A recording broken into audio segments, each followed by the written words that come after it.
Hi, I'm Nate Damen, the creator of ATL TVhead.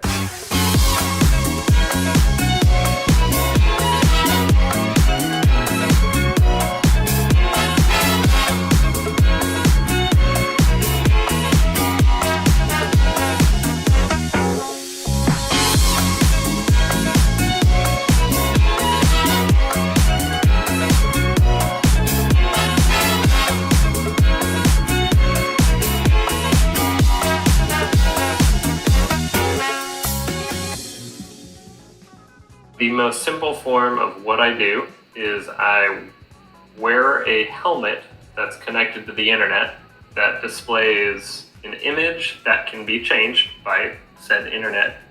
And I walk the belt line with this helmet, or rollerblade the belt line with this helmet, just getting people to smile and I guess spread cheer, if you will. I live stream the entire event so the internet can't actually see like my interactions with people. It can change the image on the TV based on the interaction.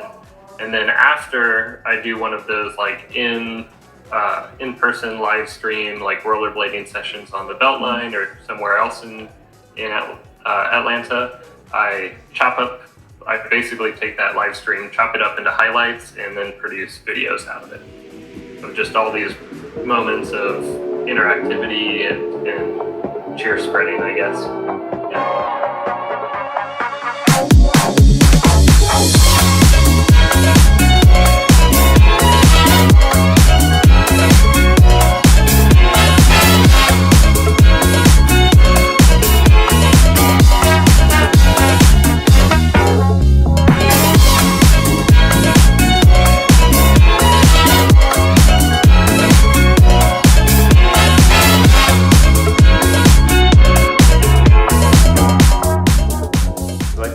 Using technology to create more humanizing moments is vastly important for the future of technology and the future of our society and communities, both locally and globally. Professionally, I went to Georgia Tech as mechanical engineering, graduated with that, work at a robotics company at the moment. But throughout my time, I was always fascinated with building stuff and making things. TVhead is one of those installations, those projects. Other ones I've done is like if you've ever heard of Tiny Doors ATL, I actually helped with her tiny parade float. So I made all of the parts that actually allowed the parade float to be towed behind a tiny truck. So we could actually do Pride Parade and a few other different events with it. So I helped with that installation. And then, as you mentioned, the MARTA installation, which was the most recent project I did for Valentine's Day. If you walked up to this booth and you looked at it, it would sense that somebody is looking at it. I did that all just like coding wise, all that stuff was on me, but once it recognized you, the second you would move, it would actually start to use your body to paint away the image or the live video feed and actually display the Valentine's Day message. So you would have to like move and jump and like the message would appear. I started these projects mainly once I actually got into the workforce after Georgia Tech.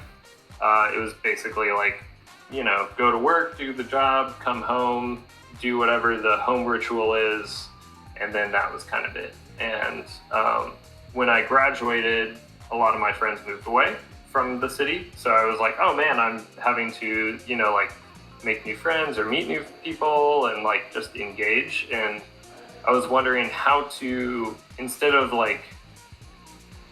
feeling the need to make friends really quick or be so I guess decisive with I'm gonna go try to be friends with this person, I decided to do more of a let me figure out a way to have fun with everyone, and then I can really pick and choose who I really want to be friends with and develop a new friend group that way. So TVhead came out of the idea that, if I'm wearing a mask, then one, it gives, for me, it was never about personal protection in a sense. It was never about having that boundary space. I always viewed a mask as a means to like comic books and cartoons, like everyone who puts on like an identity or superhero clothes, not necessarily saying I'm like correlating superheroes, but the mask is like a means of getting to engage everyone because it allows me to be more like a comic book character. So taking the like realness of the situation away and bringing in like playfulness and cartoons and like videos and you know, comic books, things, you know, more fun and outlandish ways of being. That's what the mask sort of symbolized to me.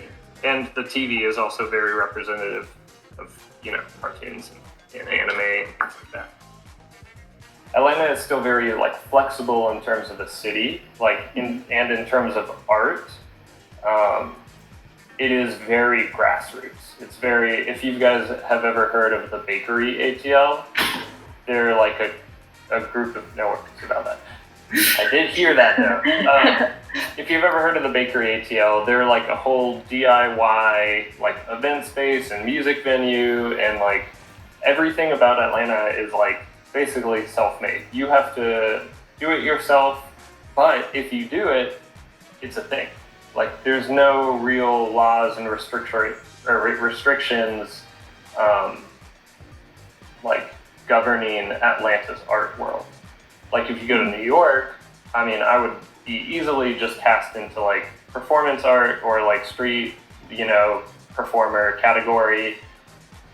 There's a lot of people there, and pretty much just the fact that like everyone's so close together, there's no real art about being together in New York. There would be like, I could see an anti-TVhead existing in New York City, where it talks about like trying to be alone in that city and not contact anyone. But for Atlanta, it's also about like, to get anywhere, driving is also somewhat of a thing. So when you do get to like really physically be present with people, it's important, powerful, and the city, I think we spend a lot of time in our cars rather than with people. So it was also one of the reasons why Atlanta is special in terms of what kind of art gets made here, and how Atlanteans want to connect. Yeah. So I'll show you the back first. Kind of crazy. I don't know if there'll actually be light enough in there. It is a whole, like, this is a giant battery pack. There's like a Raspberry Pi. There's like a speaker on the front, and there's a display. So what I'm building is actually a backpack. This is going to be on my back. As I walk as TVhead, it weighs 1 million pounds. I don't know why I'm wearing a 1 million pound television and then a 1 million pound backpack, but I'm just going to be weighted down. However, what this project is, I've asked people on the internet, I've asked different like organizations in Atlanta to come up with like positive phrases, things you want to tell one another, things you would tell like yourself or your family members, and like just any sort of positive message you have to contribute. And I've categorized it all into a list, and basically as I walk around as TVhead, this television will be displaying different positive messages throughout the entire walk. So it's a positivity backpack. Fuel the future with love is just something that, you know, I want to remind everyone, like, this is the path and the way to making a better future is just to have it in your heart and to, you know, be putting out what you want to in this world. And then, as cheesy as that is, but I'm definitely going to do it. I wear a television on my head and I walk the belt line, so you can too.